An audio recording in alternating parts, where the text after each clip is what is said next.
Bien, donc j'ouvre la seconde partie de ce colloque qui est consacré aux aspects prudentiels. Comme beaucoup d'entre vous, vous devez lire les textes du jour. J'ai lu Saint-Luc, le texte de ce matin, qui dit ceci. Le Christ nous dit, quand on vous traduira devant les gens, alors il qualifie les gens, je ne vais pas faire de comparaison avec ce soir, ne vous inquiétez pas de la façon dont vous vous défendrez, ni de ce que vous direz, car l'Esprit vous enseigne à chaque heure ce qu'il faudra dire. Alors je me suis dit, mon Dieu, j'avais préparé quelque chose, j'ai peur que tout ça s'effondre sur le plancher de l'estrade. Parce que, au fond, je suis profondément convaincu que la question que je vais traiter n'est pas la question scientifique climatique, n'est pas l'essentiel du texte.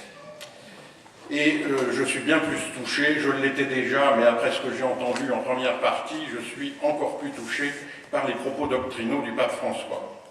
Alors je vais quand même m'acquitter de ce thème, parce qu'on m'a demandé de le traiter, et je vais essayer de le faire avec prudence, parce qu'en science, les débats par définition ne sont jamais clos. Alors je me propose de m'appuyer sur 3 phrases de l'encyclique.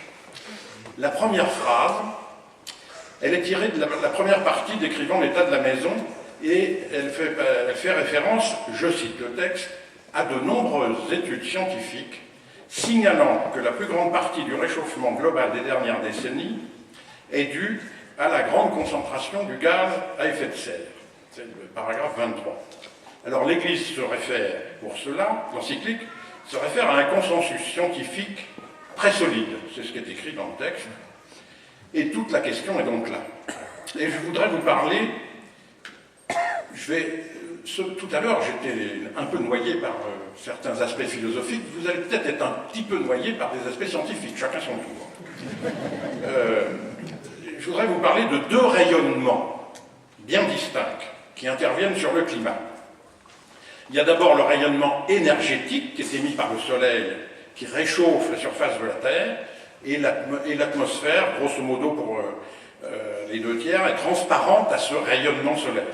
Et puis vous avez un second rayonnement, qui est le rayonnement infrarouge émis par la Terre. Et ce rayonnement, il est commun à tous les corps chauds, et il transfère vers l'espace la chaleur qui est accumulée par la Terre. Eh bien, les gaz à effet de serre ont la propriété d'absorber ces infrarouges. Du coup, ces gaz se réchauffent en les absorbant. Du coup, ces gaz à leur tour réémettent des infrarouges du fait de leur réchauffement, et tout cela module de proche en proche l'évacuation de la chaleur vers l'espace. Alors, bien entendu, en fonction de la concentration des gaz à effet de serre. Or, l'encyclique, que dit-elle?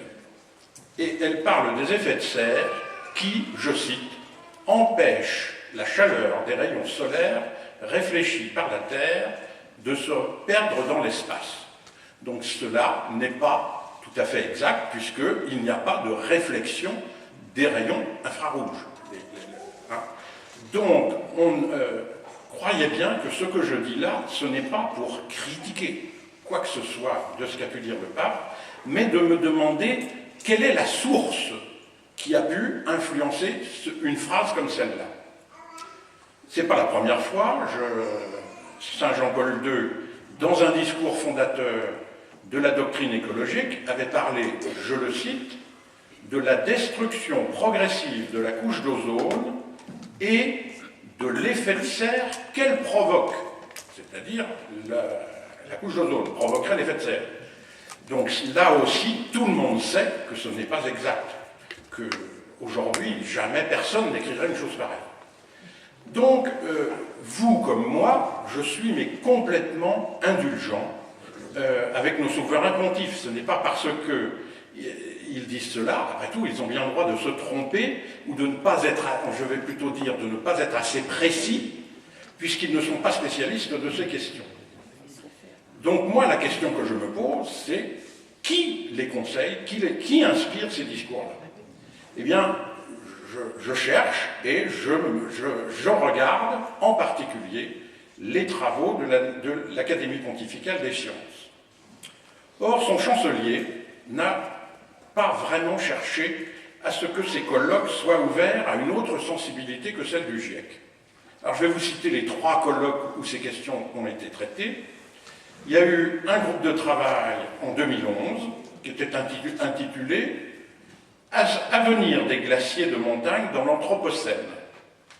Eh bien, les questions qui étaient traitées pendant ce colloque ne portaient que sur les conséquences des changements climatiques, et en particulier sur les glaciers, mais ne traitaient pas des causes, c'est-à-dire la question de savoir si c'est une cause anthropique ou non. Par ailleurs, la liste des intervenants montrait qu'il s'agissait, pour l'essentiel, de représentants du GIEC, avec le président Pachauri du GIEC en tête. Et il n'y a pas eu de débat contradictoire. Le deuxième colloque est plus récent, il date de 2014, et là, il était intitulé « Humanité durable, nature durable, notre responsabilité ». Un troisième colloque date de cette année, juste avant l'encyclique, qui était intitulé « Les dimensions morales du changement climatique ». Et il s'est tenu là aussi à l'Académie pontificale, mais en partenariat avec, je passe les noms, des agences des Nations Unies et du mouvement Religion pour la paix. Alors je vais vous épargner la liste des noms des intervenants à ces 3 colloques. Tous, qu'ils soient académiciens ou personnalités extérieures, n'ont été que des chercheurs ayant collaboré directement ou indirectement aux travaux du GIEC. Et aucun d'eux, pendant les débats de ces colloques, n'a cité le fort ralentissement, je pèse mes mots, le fort ralentissement du réchauffement depuis 15 ans. Quand je dis cela, on me dit, ça c'est bien la première fois que j'entends dire que depuis 15 ans, la planète ne se réchauffe plus. Et pourtant, le GIEC, l'organe international, intergouvernemental des études sur le climat, a bien reconnu ce qu'il appelle un hiatus. Il ne l'a pas prévu. Et tout cela, faute, semble-t-il, d'un indispensable débat contradictoire entre les approches plurielles. Eh bien, l'Académie pontificale des sciences a publié des communiqués dont je vous cite par exemple l'un d'eux, je le cite, « L'action humaine à travers l'usage des énergies fossiles a un impact décisif sur la planète. Si les tendances actuelles se poursuivent, ce siècle assistera à un changement climatique sans précédent. » Alors vous allez deviner avec ce que je vais vous dire après que ce type d'assertion n'est pas forcément évident. Et je crois qu'il n'y a pas beaucoup de gens qui ont noté que ce communiqué de presse, alors que le président de l'Académie pontificale des sciences, qui est un prix Nobel, assistait à ce colloque, il a refusé de signer le communiqué que je viens de vous citer. Alors maintenant, je voudrais en arriver à la deuxième phrase de l'encyclique, sur laquelle je me suis arrêté. Le pape dit « Le climat est un système complexe ». Et il dit un peu plus loin « Il y a certes d'autres facteurs, comme le volcanisme, les variations de l'orbite et de l'axe de la Terre et le cycle solaire. » Donc, il n'y a pas de doute là-dessus, la mécanique climatique est effectivement complexe. Alors, je voudrais évoquer devant vous une confrontation scientifique à laquelle j'ai eu un très grand privilège qui s'est déroulé de participer de janvier à mars 2015 cette année. Et elle opposait, d'un côté, 2 chercheurs reconnus en France et ayant participé à la rédaction du dernier rapport du GIEC. Et de l'autre côté, un spécialiste mondial de ce qu'on appelle l'identification des systèmes complexes qui m'accompagnait. Alors, là aussi, je vais vous épargner le contenu de ces 2 journées. Il y a eu 6 heures de débat de assez haut niveau qui ont permis de comprendre au moins les points de désaccord. Et nous avions demandé à ce que le débat soit précédé de questions écrites et de réponses écrites de manière à vraiment savoir quels pouvaient être les points de désaccord. Alors, je vais vous en citer une que nous avons posée au GIEC. La question partait du communiqué final de la réunion du GIEC à Stockholm en septembre 2013, qui dit ceci: la confiance selon laquelle le réchauffement moderne est dû à l'influence humaine est de plus de 95%. Donc nous avons demandé par écrit aux experts du GIEC quelle est cette probabilité, est-ce qu'elle est issue d'un calcul scientifique, statistique, et si oui, qu'ils aient l'amabilité de nous en donner la méthodologie, de nous faire donner le calcul et de nous donner les auteurs du chiffrage, la date et les références Internet pour qu'on puisse y accéder. Eh bien, la réponse, je continue à m'interroger. Je ne sais pas quel est le regard que vous aurez sur cette réponse, mais la voilà. La probabilité n'est pas issue d'un calcul statistique, elle exprime ce que l'on entend par très probablement. La probabilité donnée indique que les auteurs estiment que sur 100 affirmations de ce type, plus de 95% sont vraies. Et la phrase se termine, la réponse se termine par ceci: c'est une évaluation subjective basée sur un faisceau d'indices. Moi, je continue à me poser la question: comment parler de science quand on reconnaît qu'on est en pleine subjectivité?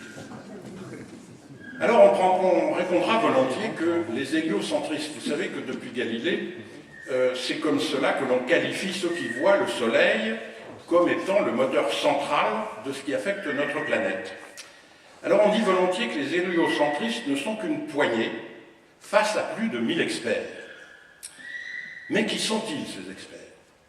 Alors, vous avez des astronomes, des thermodynamiciens, des physiciens, des chimistes, des océanographes, des glaciologues, des biologistes, des agronomes, des pédologues, des entomologistes, des mathématiciens, des informaticiens.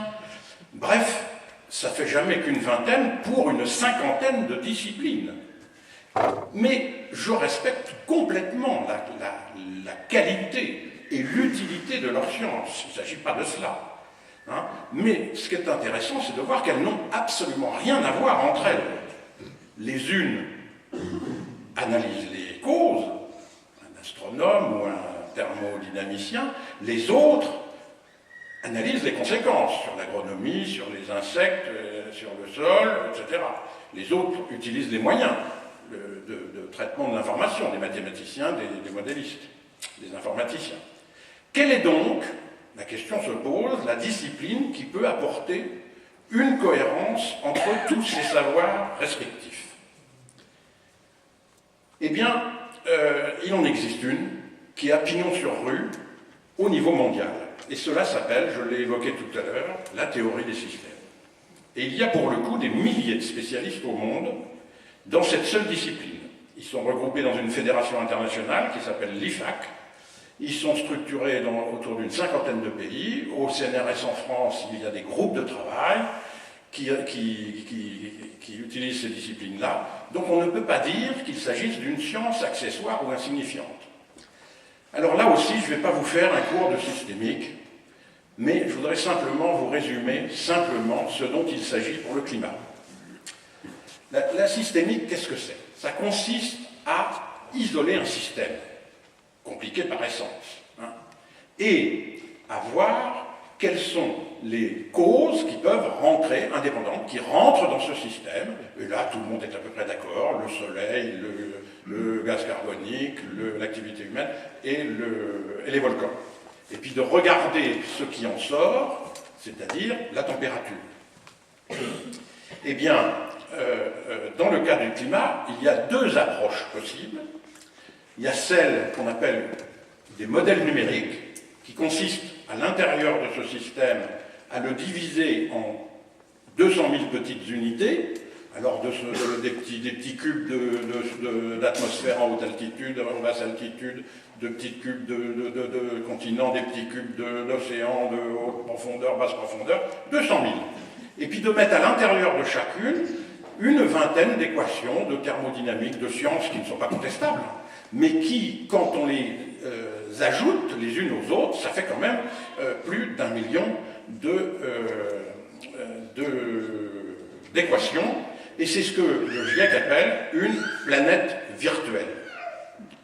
Le modèle systémique, lui, il part d'une autre idée, et un des grands spécialistes mondiaux de cette discipline vient de publier ses conclusions dans une grande maison d'édition anglaise qui s'appelle Wiley et qui utilise des algorithmes sans séparer le système complexe, mais simplement en essayant, avec ces algorithmes, de faire des véritables calculs de probabilité, et non pas subjectifs, des calculs pour arriver à établir des relations de cause à effet entre eux et de sensibilité à telle ou telle cause, de la sensibilité de la température à telle ou telle cause. Alors, là aussi, je ne vais pas vous faire un cours, mais ce que je peux vous dire, et on y a passé 6 heures avec le débat que nous avons eu, la conclusion, en tous les cas, qu'il dit, est l'hypothèse d'un impact insignifiant de l'ensemble des gaz à effet de serre et de l'activité humaine en général ne peut pas être écartée,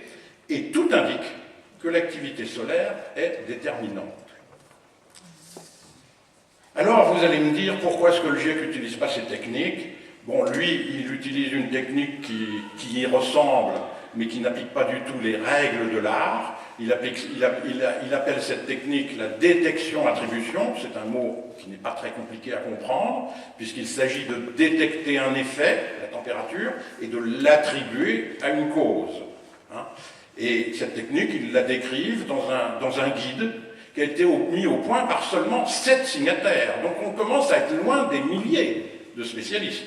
Donc on est vraiment dans des questions qui méritent débat.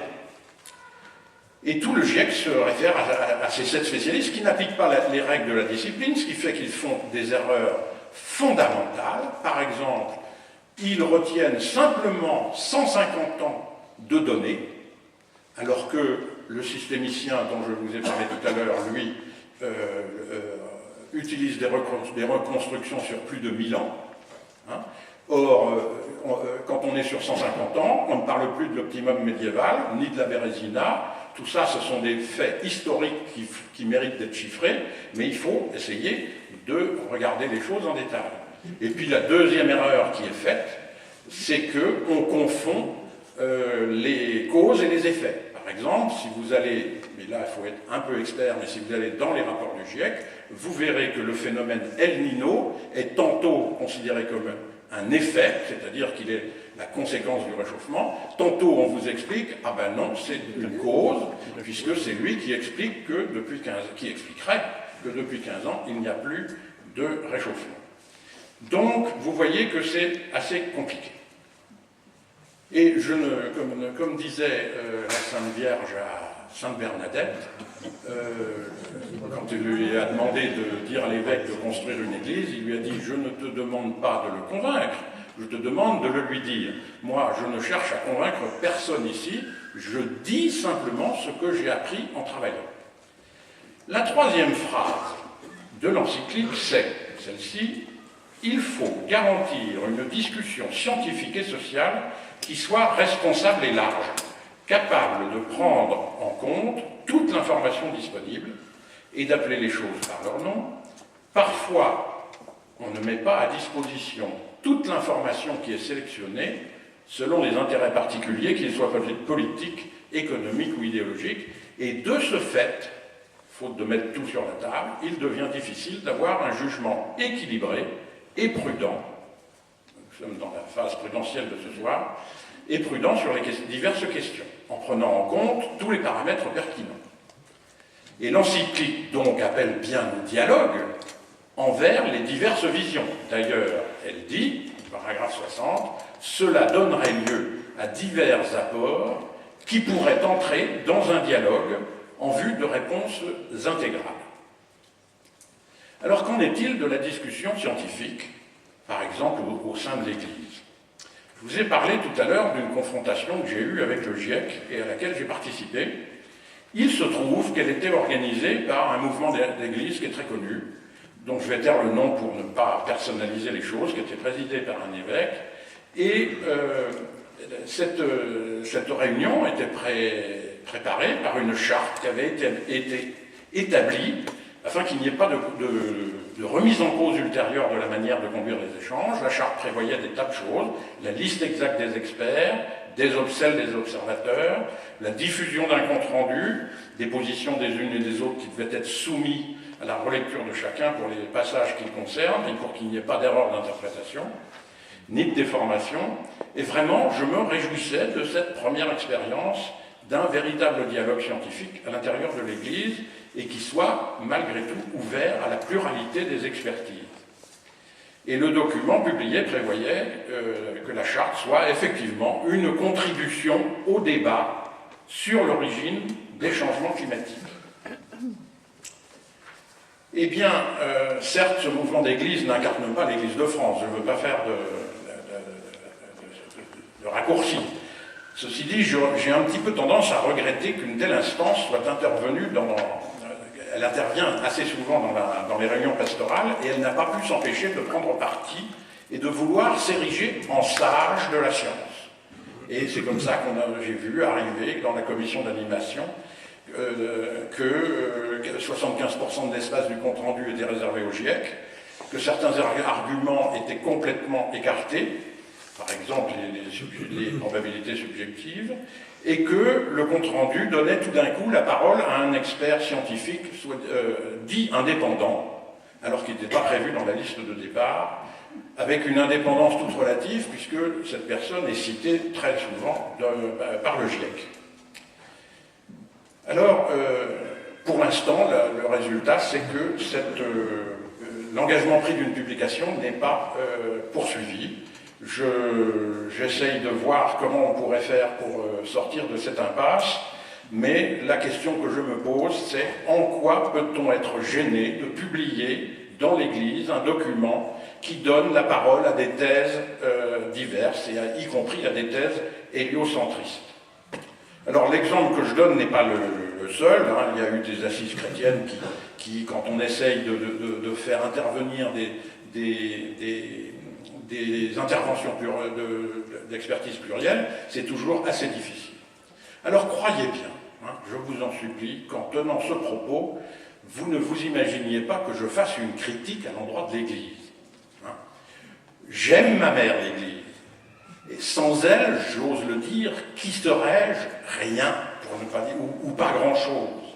J'aime ces pasteurs, mais comme dit le Concile, je cite le Concile, les laïcs ont le droit de s'ouvrir à leurs pasteurs, de leurs vœux, dans la mesure de leur connaissance, de leurs compétences et de leur situation, et ils ont la faculté, et même parfois le devoir, de manifester leurs sentiments en ce qui concerne le bien de l'Église. Hein, c'est-à-dire il faut le faire dans un souci de bien de l'Église, et non pas de critique pour, j'allais dire, être destructeur. Hein. C'est vraiment la disputation dont parlait Philippe tout à l'heure. Donc en parlant comme je l'ai fait, je crois exercer ce droit que le Concile me donne et de le faire avec le souci d'œuvrer pour le bien de l'Église. Alors j'en arrive maintenant à quelques éléments de conclusion. Ça va être assez court. La première clé, c'est que le pape a bien dit dans son encyclique, encore une fois, je répète, c'est lui qui dit je répète, c'est pas moi, je répète, que l'Église n'a pas la prétention de juger des questions scientifiques, ni de se substituer à la politique, mais j'invite à un débat honnête et transparent pour que les besoins particuliers ou les idéologies n'affectent pas le bien commun cher à M. Naudet. Il ne s'agit donc pas d'éluder le débat dans l'Église, à condition qu'il soit honnête et transparent. Et le Concile, j'y reviens, c'est pour moi une loi, il le dit bien, l'Église a le devoir de scruter les signes des temps. Alors on peut se dire qu'effectivement l'inquiétude des opinions publiques sur la question climatique est un signe des temps, mais l'encyclique elle ajoute aussitôt scruter les signes des temps de telle sorte qu'elle, l'Église, puisse répondre aux questions éternelles des hommes sur le sens de la vie présente et future et sur leurs relations réciproques. Donc la question du CO2 est-elle une problématique éternelle? La mission de l'Église est-elle de répondre à des questions conjoncturelles? Donc vraiment, je suggère à tous ceux qui parmi vous sont engagés dans l'Église de ne pas oublier une autre loi conciliaire qui veut que les laïcs n'attendent pas de leurs pasteurs, je cite, qu'ils aient une compétence telle qu'ils puissent leur fournir une solution concrète et immédiate à tout problème, même grave, qui se présente à eux, ou que telle soit leur mission. C'est dans Gaudium et Spes. Et j'ai tendance à proposer que plus un laïc se dit proche de ses pasteurs, plus cette loi devrait s'imposer à lui. La deuxième clé de conclusion, c'est, mais dira-t-on, si nous disons que la cause climatique n'est pas humaine, nous risquons de démobiliser les chrétiens dans leur prise de conscience d'une véritable conversion comportementale. Est-ce que c'est le vrai problème? Parce qu'on a l'impression que certains chrétiens aiment à jouer de, c'est pas moi qui utilise ce mot, c'est le philosophe Jean-Pierre Dupuy qui parle de catastrophisme éclairé. Comment est-ce qu'il le définit, ce catastrophisme éclairé? Il dit c'est viser à obtenir une image de l'avenir suffisamment catastrophique pour être repoussante, mais suffisamment crédible pour déclencher les actions qui empêcheraient sa réalisation.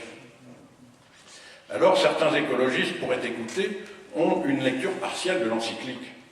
Et ils manient volontiers ce catastrophisme éclairé en faisant juste un petit peu peur et en mentant juste un petit peu. Est-ce à croire que la vérité rend libre, hein? Et je pense que Jean-Yves Naudet a eu raison d'insister sur le corps doctrinal que ces chrétiens auxquels ils doivent faire appel. Il n'est pas nécessaire de faire appel à des théories scientifiques non définitives pour nous mobiliser. Les concepts de bien commun, de destination universelle des biens, de subsidiarité, d'économie du don me paraissent tout aussi solides, et c'est heureusement ce à quoi l'encyclique consacre l'essentiel de son message. Et la troisième et dernière clé, c'est de vous dire que je suis très gêné de ce que je vous ai dit, parce que je donnerai le sentiment que la question scientifique est fondamentale. Or, elle est complètement secondaire.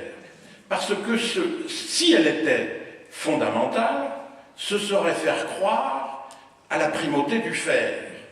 Or, l'encyclique, elle est très claire.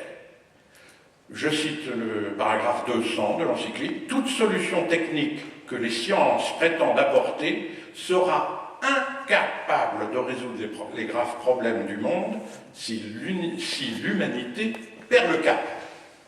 Si on l'oblige et si on oublie les grandes motivations qui rendent possible la cohabitation et le sacrifice ou la bonté.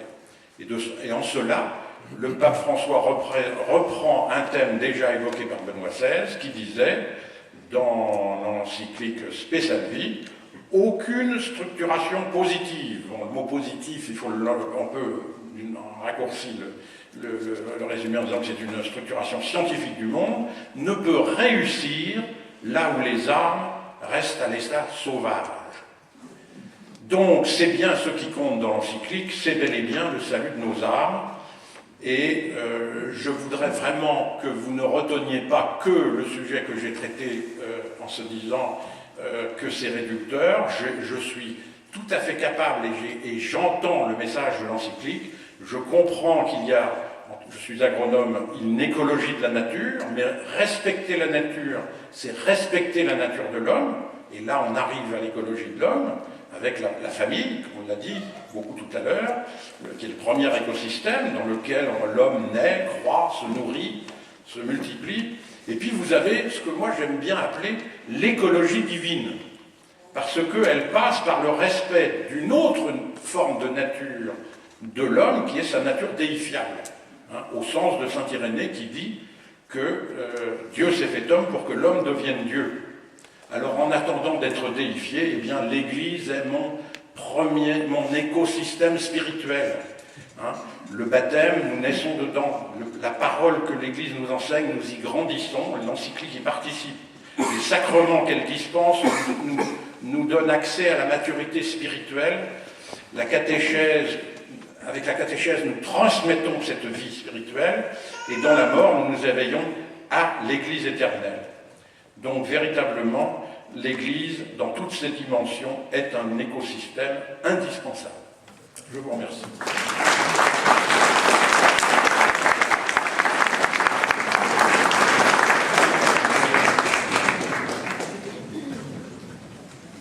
Quand nous avons préparé ce colloque, on avait pensé effectivement qu'on avait besoin d'un éclairage scientifique parce que beaucoup d'entre nous, en tout cas moi le premier, sont tout à fait ignorants dans ces domaines. Et c'est vrai qu'un certain nombre de lectures de l'encyclique, notamment chez certains écologistes, l'ont réduit à cette question du réchauffement climatique et de la part de l'homme.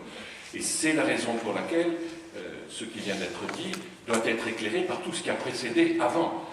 Et notamment quand vous avez parlé du catastrophisme éclairé, plusieurs intervenants dans la première partie ont montré au contraire, c'était une encyclique qui était remplie d'espérance. Et dans les intervenants de tout à l'heure, j'ai bien noté qu'on disait que ça n'était pas une encyclique évidemment sur la question du réchauffement climatique, même si elle en parle, ni même seulement une encyclique écologique, mais comme le dit le pape, une encyclique sociale, et donc qui replace tout ça dans un cadre plus général.